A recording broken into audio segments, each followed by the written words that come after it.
Hello YouTube and fellow DC Comic fans! I'm Kelly One Shot, and this is the Post-Crisis Podcast. And today, we're going to talk about Justice League number 35 from DC Comics, written by Scott Snyder and James Tynion IV, with artwork by Francis Manapau.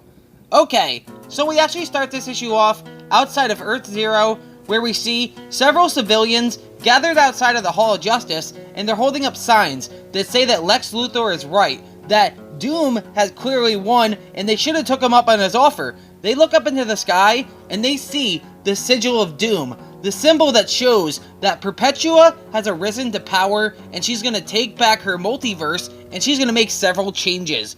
And she's going to make it in her image of Doom. We then go and we actually see Superman, and he's wondering how this all happened. We had all the pieces. We had all the Starmen united. What happened? The portal was open. What went wrong? And ultimately, the Starman from the past tells Superman that it appears that the current day Will Payton, the Starman of our time, is dead, so the connection was dropped. And that the Anti-Monitor actually betrayed his two brothers, and Kendra messed up. They don't know about that fully yet here, but we actually see Starro say that everything that Starman said ever since he came originally to this issue, or to the story in general, has come true, that 3 people will die. And so far, Aquaman has died, Martian Manhunter has died, and now Starman himself is dead. And then the next part of the vision was a mention of the end, the last great disaster. And that's where Kamandi the Last Boy talks about it, and he just kind of briefly talks about some of his experiences with that, and he says that the name disaster in itself comes from dis, which means bad, and aster, which means star. So bad star apparently is what's going on here, and he's like, when you look up into the sky, that's the baddest star I've ever seen. I don't know what that is. He's talking about the Sigil of Doom. The Justice League and the Justice Society wonder what we can do, how we can stop this, what's going on here, and how is there any way that we can fight back here. They kind of talk about what they need to do. Batman mentions that they need to find Kendra and her son very fast, and that they need to find out what's going on, and they need to reach out to them to try to save them and try to work on a battle plan going forward from here. Then suddenly we actually see several members of the Titans. We see Miss Martian, who actually has a lot of information here. She can hear the screams and the echoes of different planets and beyond this area here, and she says that the psychic energy of the multiverse is just tipping to a point that people are angry and they're afraid and they have selfish needs, and the symbol is being amplified by this reaching out darkness feeling of doom. These dark emotions are being pulled toward the surface, and it's dialing up 100-fold. She can feel these emotions going on. Superman himself looks up at the sigil, and he doesn't even know what he's seeing. He can't quite describe it. He's wondering if it's some kind of psychic warning just for them that only they can see. And Miss Martian actually tells them that this symbol isn't just here. It's not just in the sky where we can see it. This symbol is everywhere. It's throughout all of the world and all of the multiverse, and we actually see in several places like Gotham City, Seattle, Philadelphia,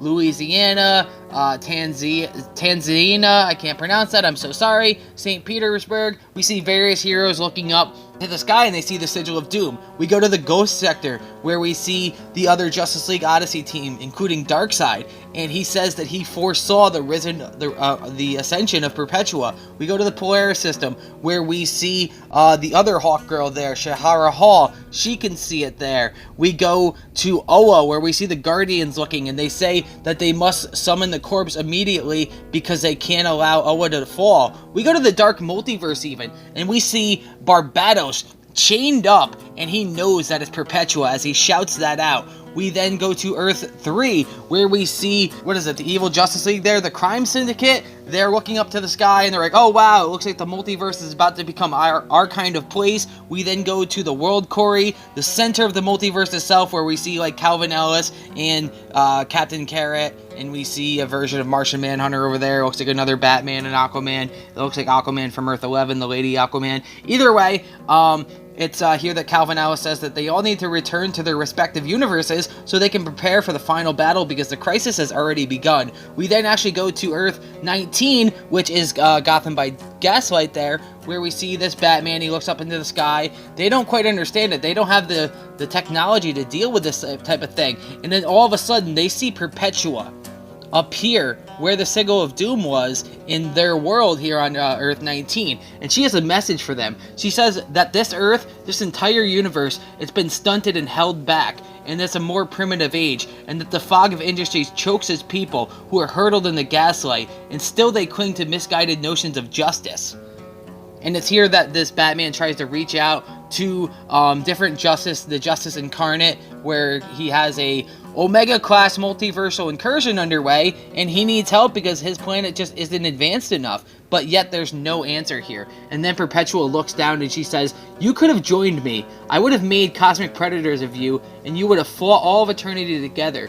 But this universe is rotting from the center. The thread echoes the doom all throughout reality, and still you cling to justice. She cannot allow this." She then says that it's been a long time since she's ever had this much power. It's been eons even, and that now she needs to set things right, and she unleashes an attack onto this planet, and the Batman here tries to save this young boy, but it's too late. And she says that trillions of lives are gone in a single instant. The multiverse itself used to have 52 universes in it. Now there's only 51, and she actually destroys Earth 19 universe there. So they're all gone. Gotham by Daylight is gone. We then actually go to the Promethean Galaxy, Universe Zero, where Perpetua is sitting here at the edge of time. She's talking to Lex Luthor. She's talking to the original Anti-Monitor there as they're preparing for their next planet that they're going to destroy. She mentions that she's essentially just going to destroy them one by one because she needs enough power to make this happen. She then talks to the Anti-Monitor and says that she was once worried that he was not going to fight at her side, but she's glad that her son has chosen to work with her, and she's glad that she has Lex at her side as well, and Lex is willing to do whatever Perpetua needs. And she says that first she will eliminate every universe in the multiverse that sides in the favor of justice over doom, and she will rearrange the cosmos into an ideal configuration where it never reaches the shores of judgment, and only the loyal worlds that side with doom and have doom in their heart will survive. And that she'll create this new balance of apex predators and people who side with doom in general, so that way this universe can never be unshaped doom and it can never be brought back into justice. And that Lex Luthor will ultimately lead an army of fellow apex predators that she gathers from all these dark worlds, and that as well as the Anti-Monitor is going to be creating worlds in the center of the multiverse, and Lex and his army are going to destroy and conquer these planets one by one as they keep getting better and better. They're going to pretty much create worlds, destroy worlds in an effort just to get better, so that way the judges of the Source ever come here, that this army here, Perpetua's, will be able to defeat even the judges of the Source. And then she says that she wants it to be so that way her and her predators are the only thing left in all of the greater Omniverse and beyond.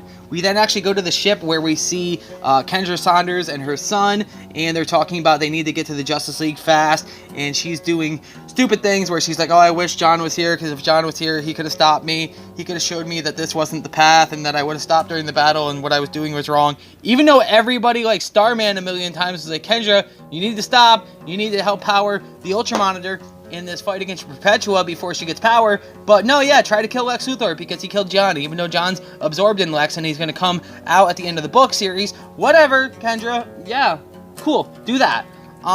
So then Batman reaches out to Kendra and the son here, and he says that he's going to activate the hyperdrive in the ship, and that they're going to jump through jump time, and but that way Batman mentions to them that the longer they spend out there, eventually that they're going to have watchful eyes. And it's actually here that Lex and Perpetua see the ship traveling, trying to make its escape back to Earth, and they actually attack the ship and cut its wings right off and essentially leave the two stranded out into space. They don't know what to do, they don't know what's going on, and they hope that someone can save them.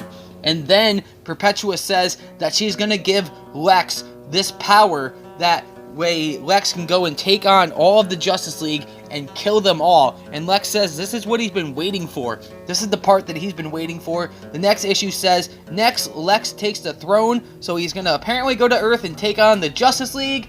So this is a fun series. I enjoy it. I believe there's only 4 issues left in the Scott Snyder run with James Tynion of the Justice League. I don't know who's going to take over the series yet, but very sad to hear that because I love this run. It's been very crazy, it's very cosmic, it's way out there, and it continues Scott Snyder's wacky adventure from like Batman into Metal into Justice League, and it's just keep going. And apparently there's going to be another story that he's going to write that continues his overarching story going beyond his Justice League run, so I can't wait to see what happens there. As always, you can check this video out here on youtube.com/OneShotTheory. You can also go to comicbooklegion.com where you can check out my content as well as the reviews and contributions and podcasts from the other contributors to the website. Check us out on comicbooklegion.com. As always, I'm Kelly One Shot. Take care, have a great day, and goodbye!